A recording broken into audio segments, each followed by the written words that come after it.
2024 की idea of India की ये रिपोर्ट देखिए। औरतों के साथ होली के दिन छेड़खानी के मामलों में 170% की बढ़ोतरी हो जाती है और सेक्सुअल वायलेंस यानी यौन हिंसा में 160% की बढ़ोतरी हो जाती है। होली पर जो लोग हुड़दंग मचाते हैं उनसे हमारे देश के टूरिस्ट भी सेफ नहीं हैं। पिछले ही साल जापान की टूरिस्ट के साथ ये हरासमेंट का मामला सामने आया था।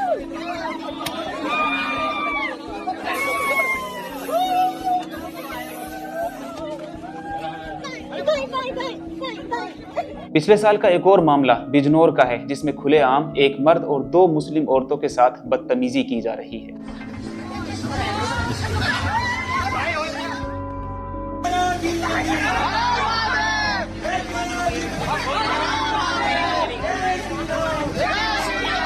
BBC 2018 की ये रिपोर्ट देखिए, जिसमें बताया गया है कि जो गर्ल्स कॉलेज में पढ़ती हैं वो डर की वजह से गलियों में नहीं जा सकती, क्योंकि उन्हें वाटर बैलून, मिट्टी और अंडों से मारा गया है। एक और लड़की के ब्रेस्ट पर बैलून मारा जाता है और वो वहीं फट जाता है। इसी रिपोर्ट में और आगे देखिए दोस्तों, होली की आड़ में बदतमीजी की सारी हदें पार हो जाती हैं। बैलून में सीमन यानी वीर्य भरकर लड़कियों के ऊपर फेंका जाता है। इसी रिपोर्ट में आगे बताया गया है कि होली के टाइम पे सेक्सुअल हरासमेंट पीक पे होता है और 60% से ज्यादा लड़कियां खुद को कैंपस में ही बंद रखती हैं ताकि वो सेफ रहें। मथुरा, जहां पर सबसे ज्यादा धूमधाम से होली मनाई जाती है, वो जगह भी लड़कियों के लिए होली के दिन सेफ नहीं है। होली में अब ये रह गया है राइट नाउ ब्रशी होली में लड़कियों को टारगेट करना, इतना गंदा माहौल कर दिया ना, लड़कियां तो बिल्कुल सेफ ही नहीं रही। सीरियसली मैं खुद बोल रही हूँ, लड़की और फीमेल्स को टारगेट पता है, उनके ब्रेस्ट पे, हिप्स पे ये सब टारगेट करते हैं पिचकारी से। और जब मैंने बोला तो उनको बोल रहे हैं कि तू क्या मरने आई है। आखिर इस सब का कौन जिम्मेदार है?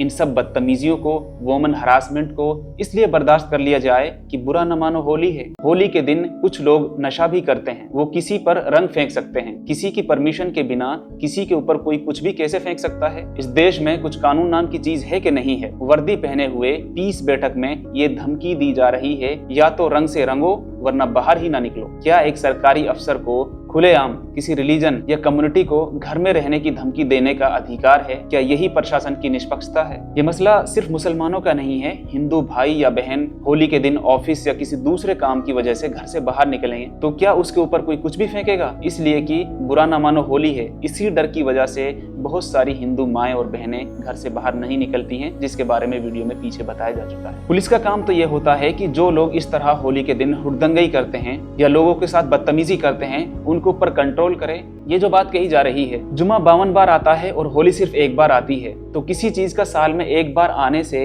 किसी भी धर्म या समाज के लोगों के साथ बदतमीजी, औरतों के साथ हरासमेंट का सर्टिफिकेट दे देता है? ये कौन सा लॉजिक है? और आपने सबने देखा होगा कि साल में 52 बार जुमा आता है तो किसी को घर में बैठने की धमकी नहीं दी जाती है, न ही किसी मंदिर या फिर दूसरे जो रिलीजियस वर्शिप प्लेस हैं उनको ढांका जाता है, और ना ही ईद के दिन या जुमे के दिन कोई मुसलमान किसी के मुंह में जबरदस्ती खीर या सिवैया की चम्मच नहीं घुसेड़ता कि खीर खाओ, ईद है। आखिर हमारा देश किधर जा रहा है? आखिर में दोस्तों कुछ सवाल हैं। क्या किसी को किसी फेस्टिवल के नाम पर दूसरी कम्युनिटी को डराने का हक है? क्या होली सिर्फ कुछ लोगों की मौज मस्ती के लिए है और औरतों के लिए डर और हरासमेंट का कारण बनती रहेगी? आखिर कब तक पुलिस और बीजेपी के नेता इस तरह की खुली धमकियां देते रहेंगे? मेरी राय यह है कि कोई भी फेस्टिवल हो, इंसानियत, सम्मान और कानून के दायरे में मनाया जाना चाहिए। कोई किसी को मजबूर ना करे, कोई किसी को धमकाए नहीं, कोई किसी पर कुछ जबरदस्ती ना थोपे। यही असली भारत की पहचान होनी चाहिए। इस बारे में आप लोगों की क्या राय है? कमेंट बॉक्स में जरूर बताएं।